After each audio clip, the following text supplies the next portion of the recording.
Isang Pinoy kakolab ang NBA team sa pagdidisenyo ng jersey at iba pang merchandise ng Phoenix Suns. Silipin sa report.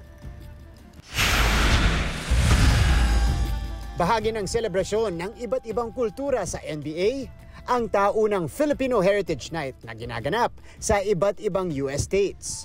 Ngayong taon, extra special ang celebration sa Phoenix, Arizona.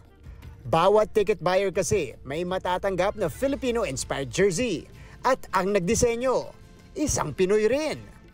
Meet Joven Bautista na mas kilala sa kanyang artist name na Gory. 7 years old ako, nahilig ako sa basketball. Tapos, nahilig din ako sa anime.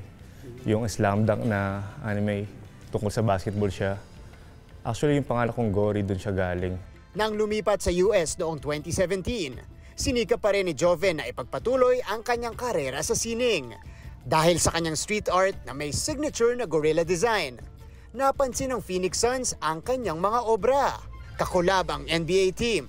Ibinebenta na ang kanyang design sa merch store ng Phoenix Suns. Nung una, hindi pa ako naniniwala eh.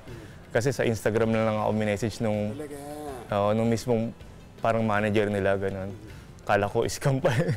Tapos parang chinek-check ko na yun, legit pala.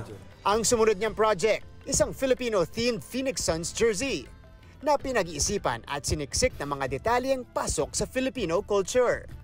So meron ditong Rizal, Magellan Cross, Lapu-Lapu. Meron din dito yung jeepney. Dito na si Bonifacio, Quiapo. Siyempre yung aking logo.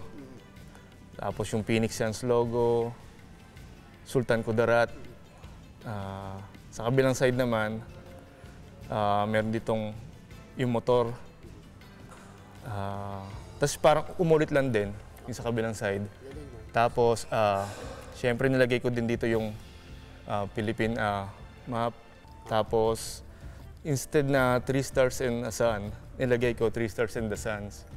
Isang pambihirang pagkakataon din daw na parehong Phoenix Suns at San Antonio Spurs may players na may dugong Pinoy. Si Jalen Green para sa Suns at si Dylan Harper naman para sa Spurs. Paniguradong masaabangan daw ito ng lumalaking Pinoy community sa Phoenix, Arizona. Martin Javier, One North Central Luzon.